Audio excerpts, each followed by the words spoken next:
You ever had those instances when you were writing scripts for your Roblox game and you pretty much had to reuse a lot of code that was from one script into the next?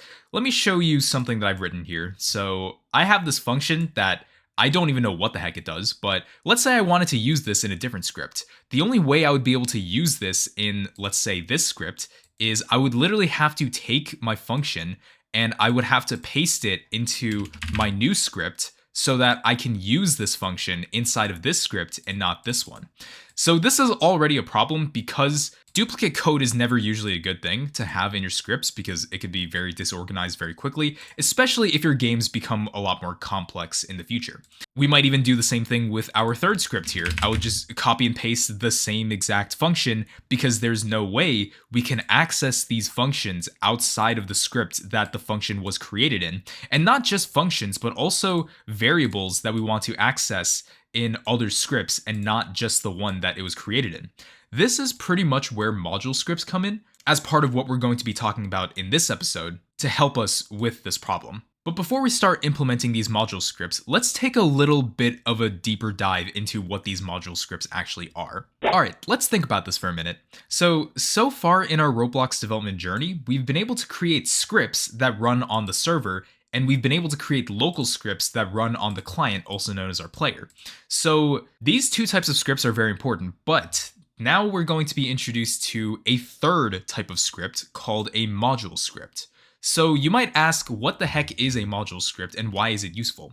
A module script, it's essentially a script that allows you to access its contents outside of that script itself to any other scripts that's inside of the game. So let's say I had this function called change base plate color. Instead of only being able to access this function inside of the scripts that it was created in, I want to access this function inside of other scripts without having to recreate the same exact function. That's one example. Another example would probably be a global countdown timer for if you're playing a round-based game. You want to be able to access that variable in multiple scripts, not just the script that it was created in. And so, in my opinion, those are the two most useful cases for using module scripts. It's to access information outside of that script that created that information. All right, but now let's create our module script. And something that's actually really interesting about module scripts is, you know how with scripts, it can only be accessed in the server. With local scripts, it can only be accessed in the client. But for a module script, it can actually be accessed by both the server and the client. So that's something really interesting to know about. And because we can access this module script from both the server and the client, we might say that we want to put it inside of replicated storage. And for the sake of this example, we are going to create a module script inside of replicated storage. But you can basically create this module script anywhere. It can be inside of replicated storage, it can be inside of server script service, server storage, starter pack, starter player. You can pretty much have it anywhere depending on how you want to use this module script. But for the first time, we're going to create it inside of our replicated storage. So let's hit the plus sign and let's create a module script, which looks like this. And you might notice that this looks pretty interesting. So we have built-in code here that's not just our simple hello world print statement that we usually have in our scripts. So let me try to give you some insight into what this syntax means. So let me just zoom in a little bit.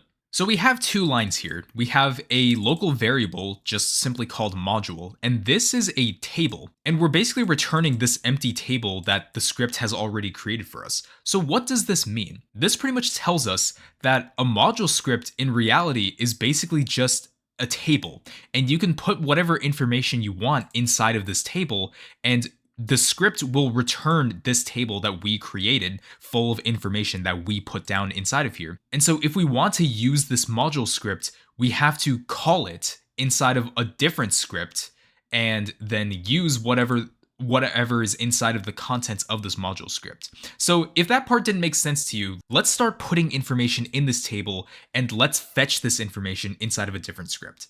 So because this is a table, we can put whatever information we want inside of this table. So let's drop a line inside of our module table and let's make a variable. Let's call this variable my number. And we're going to set this equal to some number, which we'll probably just say 10. And we will separate this with a comma because this is a table full of multiple entries. And let's drop a line and create another entry. So we're going to call this one my string equals hello world or something like that. So now we have two pieces of information inside of our table. And of course, we're not going to use a local scope because this is a table full of information. So essentially now what we're doing is we put in information inside of our table and now we're going to return this. So now how do we access this information outside of this module script? We're going to do that by using a function called require. So let's create a new script. Let's go to server script service. Let's hit the plus sign and create a new script. Let's rename the script to module call. Let's delete this here, and we're going to make reference to our module script inside of replicated storage. Now, this is a beginner's mistake that a lot of people make. What you probably would do is just simply make reference to the module script itself just by saying local module script equals game.replicatedStorage.module script. And you might think that, okay, so now we have our module script, we can just access the information that's inside of here. This is not the case because we have to use a specific function to be able to take whatever is inside of this module and get that module when this returns it. We have to essentially wrap this reference around inside a require function. So it's going to look like this. We're going to say require and then open parentheses, close parentheses. This is what it's actually going to look like, because if we did just game.replicated.module script, it's referencing the instance, but what we really want is the actual table full of the information that we're looking for.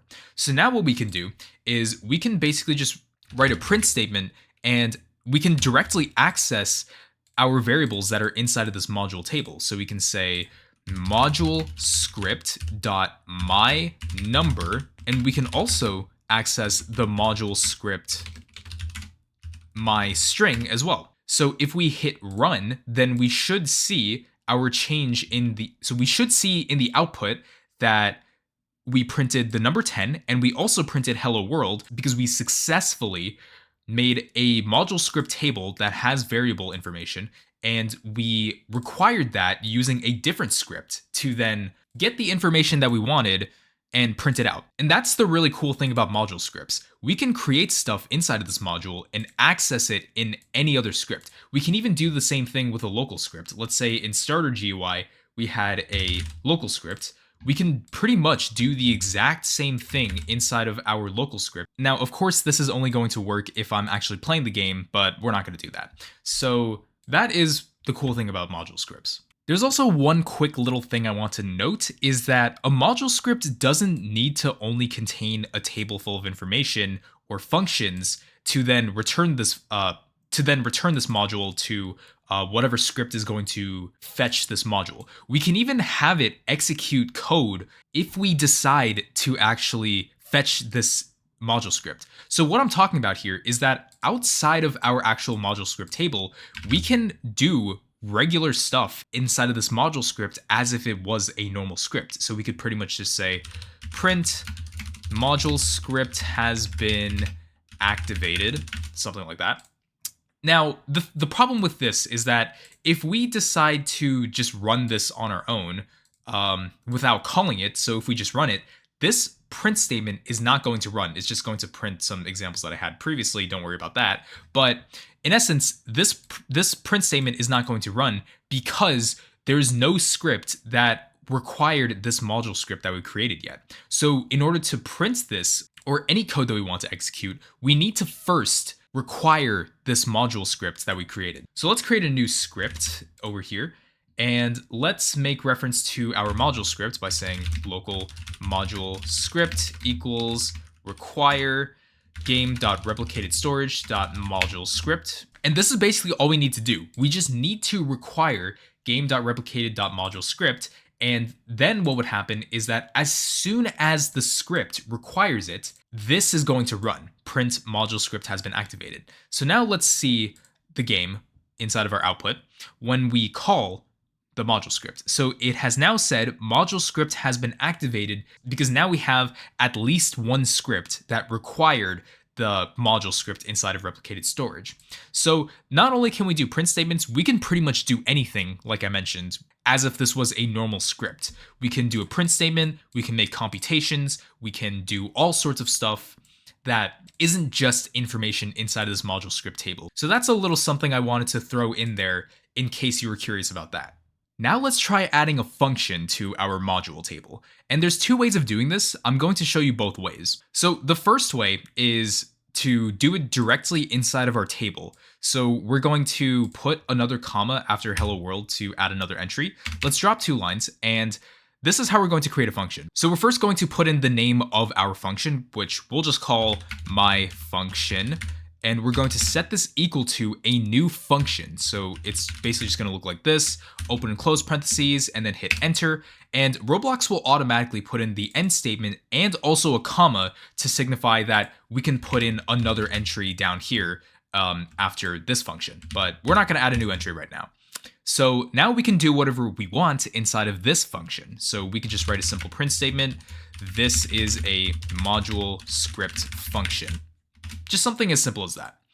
This is one way of doing it, and we can access this in our module call script by simply going down here, and we can just simply say module script dot my function, open and close parentheses. This does not take any parameters, and we don't have to wrap this inside of a print statement because this is already going to print something if we run the script. So let's hit run and see our output. So we can see that it has successfully printed this is a module script function because we made a function inside of our module table and we called it outside of here using this external script. So that's one way of creating this function. There's another way of creating it. And I think this is the more beginner-friendly way of creating this function. So let me show you what it looks like. Let's delete this function right here. And let's drop 2 lines outside of this module table. So we're not going to directly put information inside of this table, but we're going to put information in the table outside of the actual table. So this is what it's going to look like. We're going to simply say function, because this is how a function is declared, and we're going to put in our module table name, which is just simply module. So we're going to say module dot and whatever our function name is, which is my function, and then open and close parentheses, enter.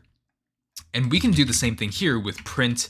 This is a module script function. This essentially does the exact same thing we just did with the first way of creating a function. In a technical sense, there is a third way of writing this function as well, just by saying the module name dot my function. And we set this equal to a new function, open, close parentheses, enter, and we can just copy the same exact thing over here. All of this basically does the exact same thing. It depends on your preference, which syntax you like to do the most. And you might wonder, does this only work with functions? Absolutely not. This can work with pretty much any variable you can think of. So we can pretty much have this as module.myNumber equals 10. This essentially does the exact same thing as this. You can add information to this table directly inside of the table, or you could just do it out here as well. So we can delete everything we had here. We can drop another line down here by saying module.myString equals hello world. This pretty much does the exact same thing. It all depends on what syntax you like to do, what looks the most organized to you, and if you're generally comfortable with the way you write these module scripts. I also do want to add as a layer of information is that module scripts can only return one value. That's why generally we're sticking to just using one table, which is our module local variable, because this is a table that can store so much information that we can just wrap this inside of one variable and return that. So that's generally why this module script is structured the way it is. Because a module script can only return one value. So why not have it be a table that can store multiple bits of information to make it worthwhile? So that's something I want to sprinkle in there. Here's what we're gonna do. Let's take our module script and let's make it into a basic utility script that acts as a basic calculator for adding, subtracting, multiplying, and dividing two numbers that we pass into it. So this is what we're gonna do. let's rename our module table. You don't have to do this, but I just think it's more convenient to do it this way so that we actually understand what this module script does. We're going to call this basic calculator. And we're going to return this basic calculator table down here as well. Let's remove these two lines over here. And let's write 4 functions for adding, subtracting, multiplying, and dividing. So it's going to look something like this. Let's say function basic calculator dot add.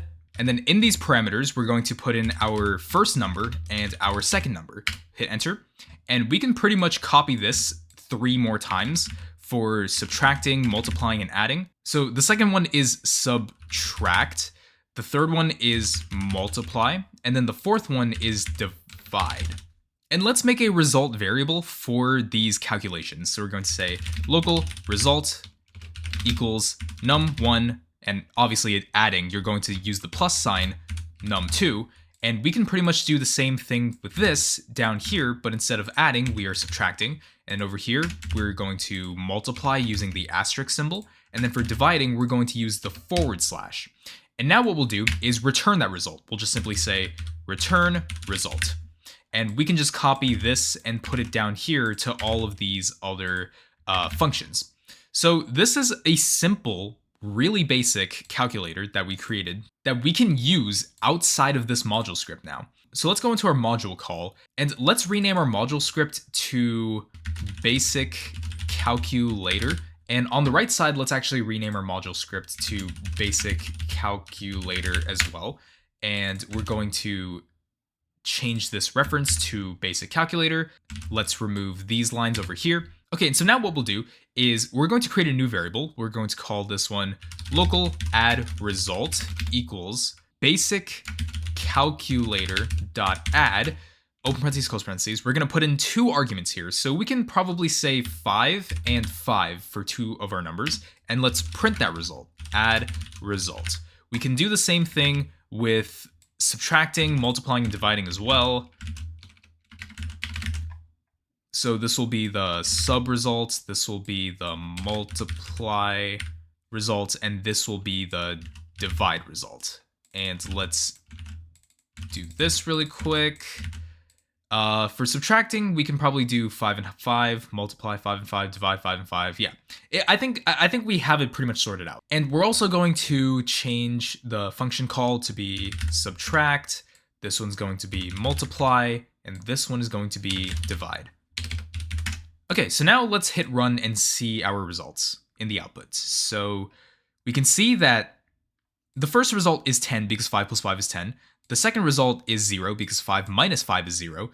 25 because 5 times 5 is 25. And then 1 because 5 divided by 5 is 1. So our utility class or module script basically works as expected. So now we can access this module script with these functions in any script that requires this module script that we created at the very top. So that's pretty much the bare bone basics of what a module script is. If you can understand this, then you'll be set for really organized scripts inside of your Roblox games for the future to come.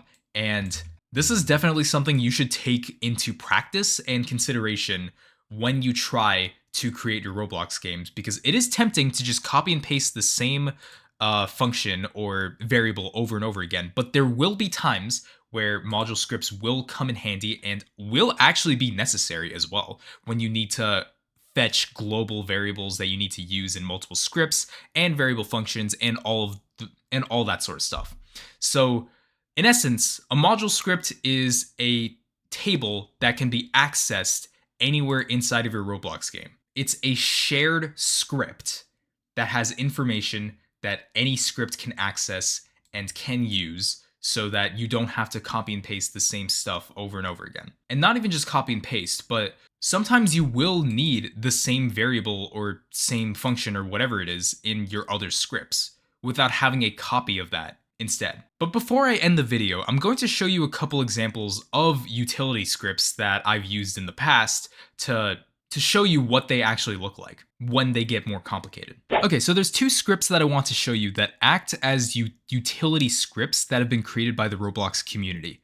So the first one I want to show you is a simple binary search tree module with functions that can be used in other scripts. So it's going to be here. And I want you to note to not pay attention to the contents because it can get overwhelming pretty fast. I want you to focus on the module script syntax. So don't even pay attention to the content, just letting you know about that. So we first have the declaration to our module table, which is just binary search. And then we have a function call that takes in two parameters. That's just default compare. And we have another function here, and we have another function declaration here, another function declaration here. And that is basically the whole script. So this was a pretty simple example. But if you don't know algorithms, then of course this seems very complicated to you. But in terms of the module script syntax and structure, this is a pretty basic one. Now let's look at a little more complicated one, which is a custom data store framework. And this one is by Encoded Lua back in 2018. This one is a bit lengthy, but it is very interesting to see what you can do with module scripts. So over here, we have a whole bunch of tables that we're going to be using inside of this one module script. We have a configuration table specifically for the developer if you want to just change a bunch of stuff here. And then down here, we have even more tables. We have function declarations, more function declarations, another function declaration, another function declaration, another one, and another one. And that is basically the rest of what this module script has to offer. And then, of course, we also have a bunch of stuff here that's running in the background that the module script does not have. And then it just simply returns the module as expected. So the similarity with both of these module scripts is that they both follow a similar structure or syntax because obviously they're both module scripts. I want you to get a feel for how these module scripts are structured and how you might use these in a real life example. I definitely advise you to try this out on your own and try to create module scripts and maybe even just look at other module scripts that developers have created. And if it looks really complicated, I mean, don't let yourself down on that because people do come a long way when it comes to developing. And usually when you're the one writing it, you understand your own code more than the developer that wrote the code that you're looking at.